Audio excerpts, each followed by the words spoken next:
आप सभी का गीता ज्ञान चैनल में स्वागत है। अगर आप चैनल पे पहली बार आ रहे हैं तो चैनल को सब्सक्राइब करें और उसके बगल में जो बेल आइकन है उसे क्लिक करें नोटिफिकेशन के लिए। अविनाशी तु तद्विद्धि येन सर्वम् इदं ततं विनाशम् अव्ययस्तस्य न कश्चित् कर्तुम् अर्हति। जो सारे शरीर में व्याप्त है उसे ही तुम अविनाशी समझो। उस अव्यय आत्मा को नष्ट करने में कोई भी समर्थ नहीं है। इस श्लोक में संपूर्ण शरीर में व्याप्त आत्मा की प्रकृति का अधिक स्पष्ट वर्णन हुआ है। सभी लोग समझते हैं कि जो सारे शरीर में व्याप्त है वो चेतना है। प्रत्येक व्यक्ति को शरीर में किसी अंश या पूरे भाग में सुख दुख का अनुभव होता है, किंतु चेतना की यह व्याप्ति किसी के शरीर तक ही सीमित रहती है।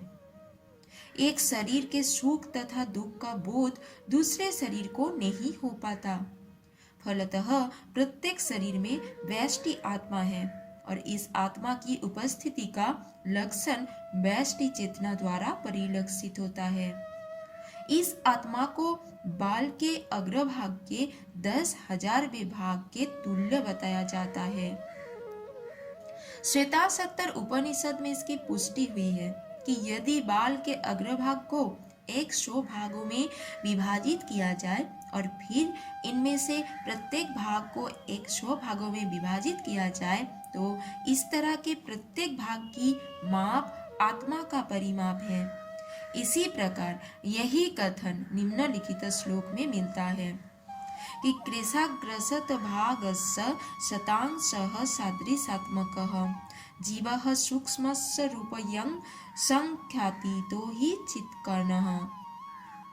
आत्मा के परमाणुओं के अनंत कण है जो माप में बाल के अगले भाग के 10,000वें भाग के बराबर है। इस प्रकार आत्मा का प्रत्येक कण भौतिक परमाणुओं से भी छोटा है और ऐसे असंख्य कण हैं। यह अत्यंत लघु आत्मा स्फुलिंग भौतिक शरीर का मूल आधार है और इस आत्मा स्फुलिंग का प्रभाव सारे शरीर में उसी तरह व्याप्त है जिस प्रकार किसी औषधि का प्रभाव व्याप्त रहता है।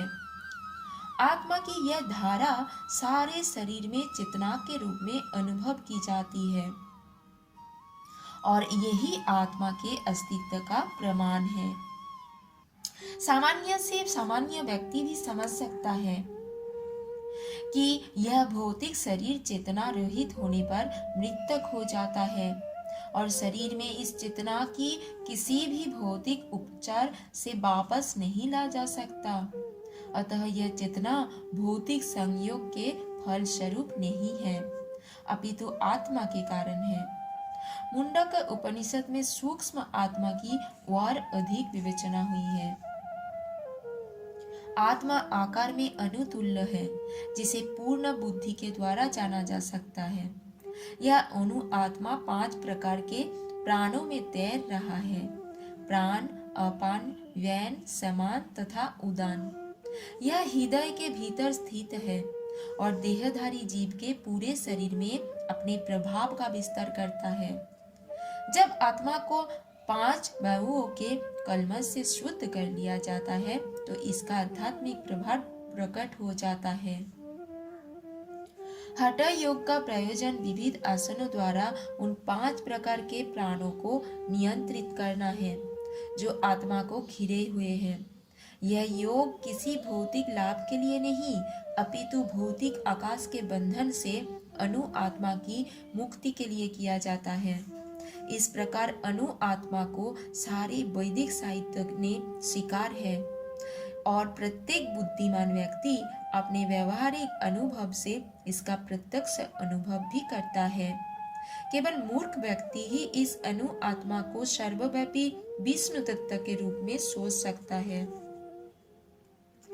अणु आत्मा का प्रभाव पूरे शरीर में व्याप्त हो सकता है। मुंडक उपनिषद के अनुसार यह अणु आत्मा प्रत्येक जीव के हृदय में स्थित है और क्योंकि भौतिक विज्ञानी इस अणु आत्मा को माप सकने में असमर्थ है, अतः उनमें से कुछ यह अनुभव करते हैं कि आत्मा है ही नहीं। व्यष्टि आत्मा तो निस्संदेह परमात्मा के साथ साथ हृदय में है, और इसीलिए शारीरिक गतियों की सारी शक्ति शरीर के इसी भाग से उद्भूत है। जो लाल रक्त कण फेफड़ों से ऑक्सीजन ले जाते हैं, वो आत्मा से ही शक्ति प्राप्त करते हैं। अतः जब आत्मा इस स्थान से निकल जाता है तो रक्त उत्पादक संलयन बंद हो जाता है।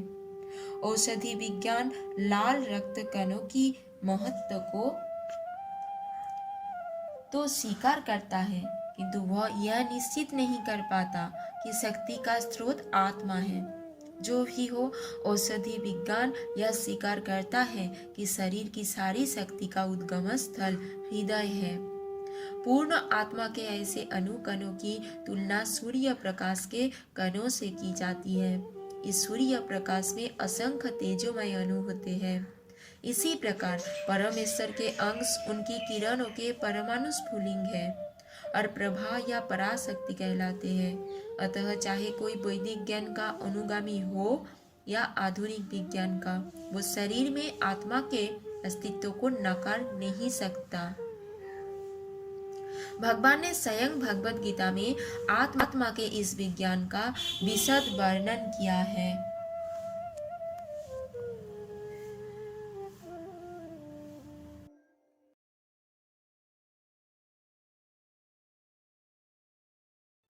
अगर आप सबको वीडियो पसंद आया है तो वीडियो को लाइक करें, चैनल को सब्सक्राइब करें और भी वीडियोस देखने के लिए।